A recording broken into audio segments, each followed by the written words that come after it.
voici mon épouse. Chérie, voici les frères Leroy et Paul Cobb de Los Angeles en Californie. Bienvenue chez nous, frère Cobb. Frère Branham, le Seigneur a utilisé votre don dans les réunions au Calvary Temple à Los Angeles, discernant le cœur des hommes et leurs maladies. C'était merveilleux.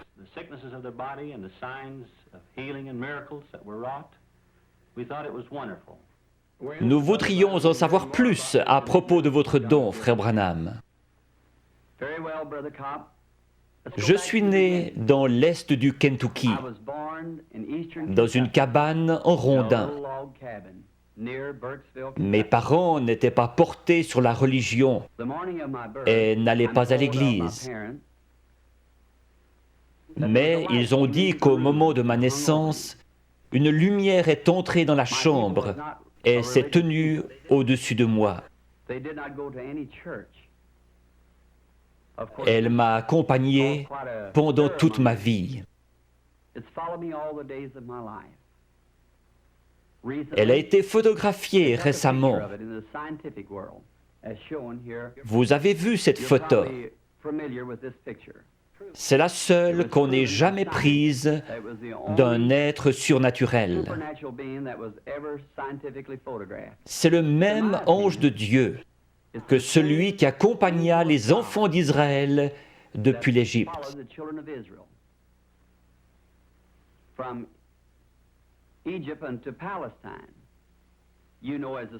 C'était l'ange de l'Alliance, notre Seigneur Jésus-Christ.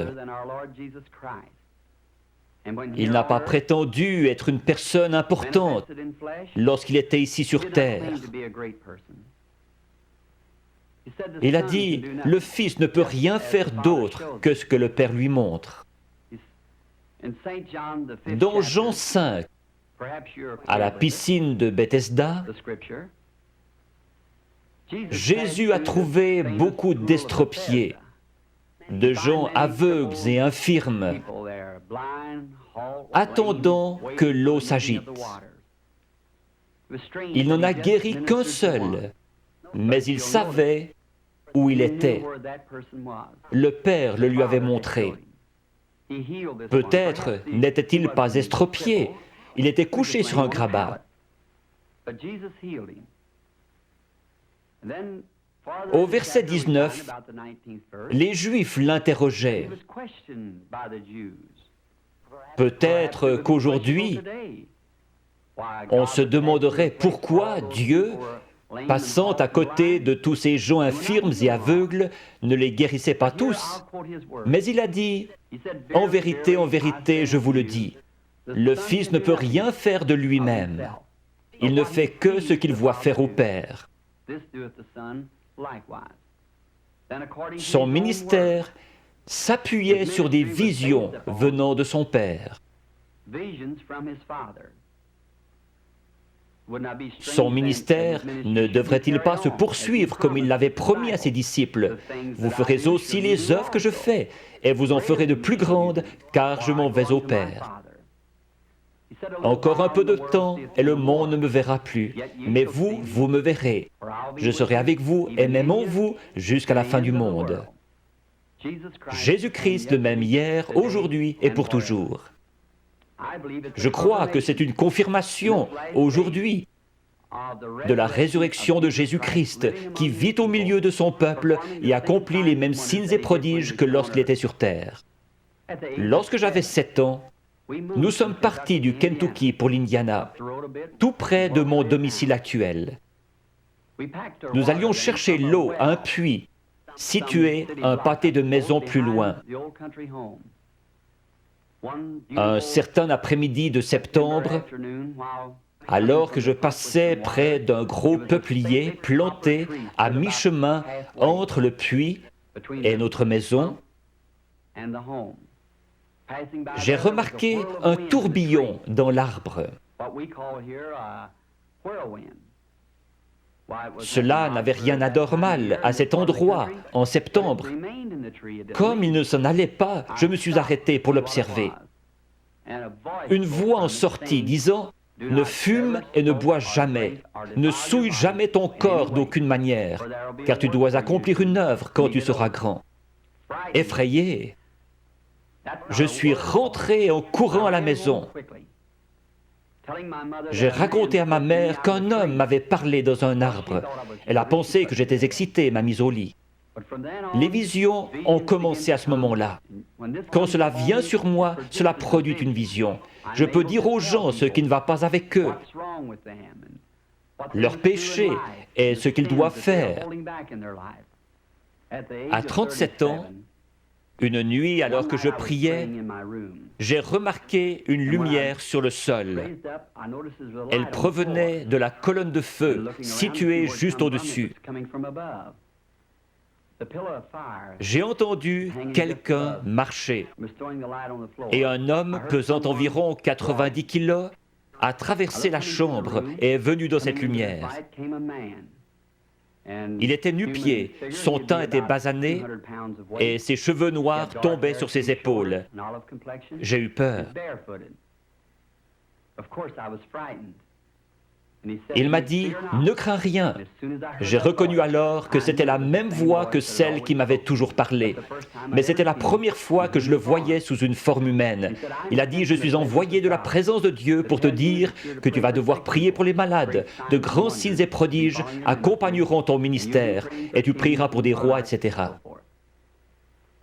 J'ai dit « Je suis pauvre et sans instruction.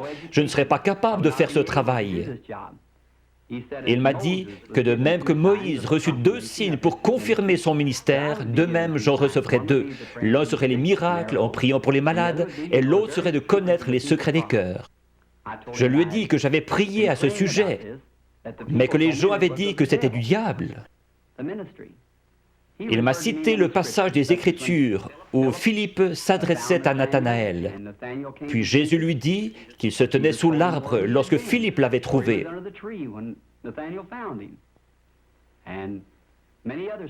Il y avait la femme au puits, à qui Jésus avait dit qu'elle avait eu 5 maris. Elle courut à la ville, déclarant « Celui-ci est le Christ ». Et beaucoup d'autres passages encore. Je lui ai dit alors que j'irais. Il m'a assuré qu'il serait toujours avec moi. Vous, frère Cobb, et le monde aussi connaissez les grandes choses qui se produisent dans le ministère. Nous nous demandions si je me souviendrais longtemps de ces visions. Il y a 4 ans, j'en ai eu une d'un petit garçon, gisant mort au bord de la route, qui avait été frappé par une voiture et qui devait ressusciter. Je l'ai raconté à tout le monde, aux États-Unis et au Canada, et l'ont écrite dans leur Bible. Un jour, alors que nous traversions la Finlande, nous avons vu un attroupement au bord de la route. Le petit garçon était là, exactement comme cela m'avait été montré. J'ai dit à frère Moore, regarde dans ta Bible si ce n'est pas la scène en question. Il a dit oui. Je me suis agenouillé et demandé au Seigneur Jésus de confirmer sa parole et ce qu'il m'avait montré. Le garçon était ramené à la vie par notre Seigneur Jésus. Il est vivant aujourd'hui. Frère Copp, ce ne sont là que quelques-unes des choses que notre Seigneur Jésus est en train d'accomplir aujourd'hui dans le ministère qu'il m'a donné. À mon avis, c'est pour confirmer sa parole. Je serais heureux de servir notre Seigneur en Israël, frère Copp. Je crois que mon ministère auprès des Juifs serait très efficace. L'Écriture dit, les Juifs demandent des miracles, les Grecs la sagesse. Nous croyons que beaucoup de Juifs et d'autres là-bas en Terre Sainte croiront que le Seigneur Jésus-Christ est le Messie quand ils verront un chrétien accomplir la prophétie de Joël. Je suis sûr que vous vous référez à Joël 2, 28. Où il a dit que dans les derniers jours, il répandrait son esprit sur toute chair, que les fils et les filles prophétiseraient, que les vieillards auraient des songes et les jeunes gens des visions. Nous devons vous dire au revoir maintenant. Nous avons eu du plaisir. Dieu voulant, nous nous verrons à Chicago dans quelques jours. Chers amis, j'ai aussi eu du plaisir à vous avoir chez nous ce soir. Nous prierons ensemble pour les réunions de Chicago et par la grâce de Dieu, j'espère vous y rencontrer. Accepteriez-vous une tasse de thé? Merci beaucoup, Sœur Branham. Merci. Merci, chérie.